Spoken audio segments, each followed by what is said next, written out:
Rutherford Issues with Bryan Barrett on FM 101.9 and AM 1450 Murfreesboro, FM 100.5 Smyrna. Listen and watch at WGNSradio.com. Rutherford Issues powered by Middle Tennessee Electric. United Communications, that is MTE's internet company, delivers fast, 99.99% reliable fiber internet to homes and businesses. Learn more at mte.com/internet. We are joined this morning by James Price of the Better Business Bureau. James, good morning to you, sir.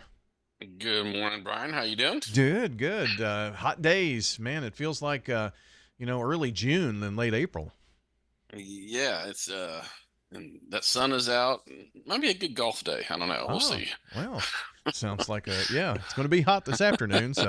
But that'll be all right. We're going to talk today about how to spot fake reviews. So this is probably some really good information for, local business owners. Yeah, absolutely, Brian. And so, there's a lot of information out there about how to spot fake reviews. And one of the things that people should know is that there was actually a law that was passed last year at one point in time that basically says you can no longer post fake reviews. And businesses who do that could face fines up to $50,000 per fake review. And that's pretty huge. So, and over the past year or so, a lot of these companies have been trying to do away with the fake reviews. Some of the social media sites like Yelp and Amazon, they have reduced drastically. They've just gone in there and deleted these fake reviews. But despite everybody's best attempts to get rid of these fake reviews quickly, it's nearly impossible. And some of these businesses are playing the game, and where they realize that by the time like Amazon would find the fake review, it might be 30, 60 days down the road, and they have already got the resources and the feedback that they wanted from the fake review. And at that point, it doesn't matter anymore. Yeah, the damage has kind of been done at that point. Right. And they've already gotten their reward for putting the fake review up, because a lot of times they do this on the launch of a product. And then there's one of the things people can do is they can actually get to the point where they can get companies to send them free products and then do a review on it. And so that's been a big thing. And although that's not illegal, it's just that when you do the review, you need to give an honest review. And if it's a 1-star review, you get a 1-star review. But of course, the company who's sending you that product for free, they're looking for a good review. Yeah. And I guess if you were in, a tough market and you wanted to, do business a little dirty, your competitors, maybe you hire someone to do fake reviews on their stuff, their products. True. Yeah. I mean, that is something that is not far-fetched that people do. One of the things that they have found out that a lot of the fake reviews are coming out of China. And they're coming out of one of those from the Chinese city where there's a lot of manufacturing plants. So it looks like kind of what's happening over there. I mean, I'm just guessing. They're manufacturing products over there, and so they immediately start doing some fake reviews. So it kind of builds up the product and says that they're really good. So yeah. We'll just jump right in here and see, what does a fake review look like? And here's some easy ways on how to do it. There's a generic title. The example they give here on BBB is, you must buy this. Great product. It doesn't really give any kind of details. And then they'll give like a big phrase with no detail on it, like, hey, I bought this and it was outstanding and it was really good. So there's no detail about how it works. I don't know about you, Brian, but when I go on and I start looking for reviews like on Google or Amazon or someplace, I don't always read the 5-star ones. I read the 4-star ones, Hmm. Yeah. or I'll read the 1-star and the 2-star, because businesses are not going to hire somebody to write a 1-star review or a 4-star review for them. They're going to hire you to do a 5-star review. So I think the 4-star reviews actually carry more weight than a 5-star review does overall. Very interesting. Um, yeah. So you look at that, just look for generics in there, reviews by customers with verified purchases.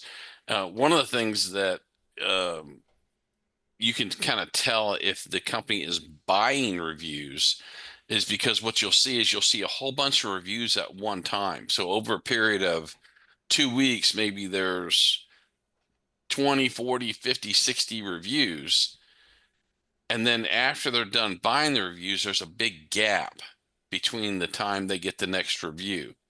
Or you can even go look past. So like if they started buying the reviews on the 15th of this month, their last review might have been on the 1st.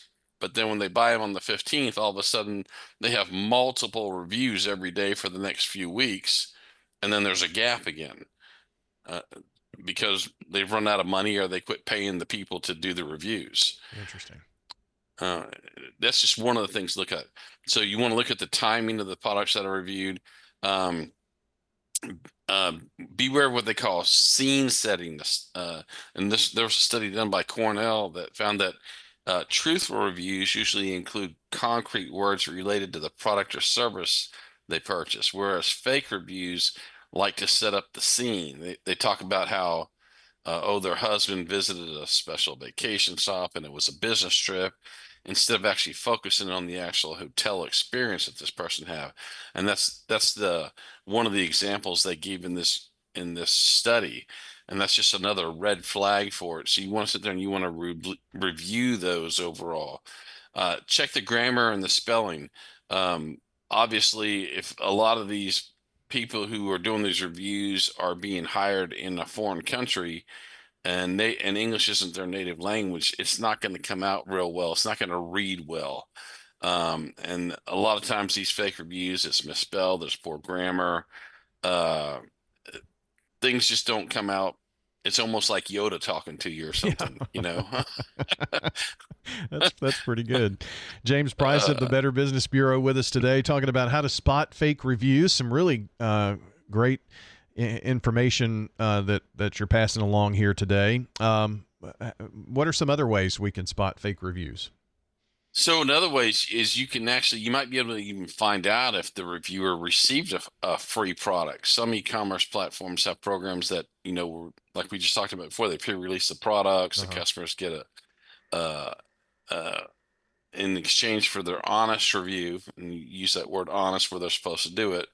But you might be able to even tell if these people who are writing the reviews have actually gotten the product for free.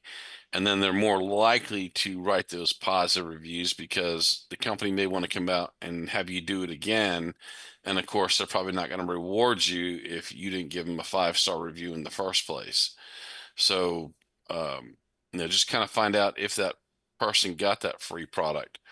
We already said look at the quantity of the reviews. Uh, if they only have a few reviews, especially compared to similar products, uh, the product is maybe less than reliable. All products should kind of have like the same amount of reviews. Um, you can try a tool for spotting fake reviews. There's third-party tools out there available to you to weed out fake reviews, and some provide a letter grade based on how many fake reviews were spotted. Others eliminate fake reviews to provide consumers with just an adjusted star rating. Those tools they're not infallible. They're not 100% perfect every time, but instead of expecting to see a black and white answer, use them to kind of assist you in making purchase decisions. Um, you should report fake reviews. And obviously, we said this here at the beginning is that you can now you can go to the FTC and you can report these fake reviews, and these companies that are doing them can actually face these fines. It's a civil fine. So basically what I was looking at here is there's not jail time, but the company could still face $50,000 per fake review that they're writing. So if businesses are out there and they're writing fake reviews, they want to kind of uh, back off of that and maybe start going after some real reviews and soliciting customers to give them an honest feedback of their business instead of just saying, hey, can you write us a 5-star review? Write us a review that's based on the work that we did. Really, some the misspelling on things. That's the one that gets me, and a lot of even spam emails and text, and that silly toll road thing. I got another one of those the other day, and people are getting those. That was a big topic we talked about a few weeks ago, but I think that's a key for a lot of things, is watching the spelling and grammar of stuff. Absolutely. And this report that's on BBB right now about these fake reviews, there's several links on there. There's one that Harvard Business Review did. There's one that Cornell University did. There's a 164-page report that was put out by the FTC. To me, it's kind of like reading the warranty instructions on your or your credit card agreement, or your Apple agreement or something, I'm not going to read all that, but you can kind of see how they go into detail into fake reviews are prohibited. It's getting tougher to companies that are doing that, and the companies that actually take reviews are doing a better and better job of making sure the bad ones go away. I would encourage everybody, if you have a review to make, go do one on bbb.org. I can tell you that we have people who specifically look at every single review people write to make sure that they're vetted, they're from somebody who actually did business with that company, and do as much as possible to make sure that they're not a fake review. And there are cases where people have written reviews on BBB, and BBB has gone back and said, you need to validate this. How can you prove that you actually had this experience? And the other thing for businesses out there, if customers write a review about your business on Better Business Bureau, before it actually gets published, the business has the opportunity to put a response or a comment in there. If they give them a 5-star, they can review, they can go back and they can say, we really appreciated doing your work. We enjoyed installing or doing this service for you. We appreciate your review. So they could go in there and just thank the customer for the review. And that's another way that businesses kind of can make sure that they're all real, is that if you respond to all reviews, good or bad, when you get a review up there that's a fake review, you won't necessarily answer that review. So those reviews won't have an answer by the business. Very good information here. And you mentioned reporting to the FTC, but it's also, as we wrap up here our final few seconds, to report any of these activities on Scam Tracker too, right? Absolutely. Yeah. Go to bbb.org, scroll on the bottom of the page, and you can go to Scam Tracker. Good info, James. As always, appreciate you joining us. James Price of the Better Business Bureau joins us every couple of weeks here on Wednesdays to talk about all kinds of things. Today, a pretty good one, and it'll be up on the podcast here soon. James, have a good day and enjoy that golf maybe, or whatever you're going to do. Yeah. Thanks, Brian. All right, James Price of the Better Business Bureau joining today here on News Radio, WGNS, and Rutherford Issues. A reminder that if you missed any part of the program, you can check the podcast. It will be up shortly at WGNSradio.com. Just go to podcast and then Rutherford Issues, and you'll find it there. Wherever you listen to audio, Spotify, iTunes, Apple Store, all that. And you can also watch the show on YouTube, Facebook as well. Have a good one. See you back here next time.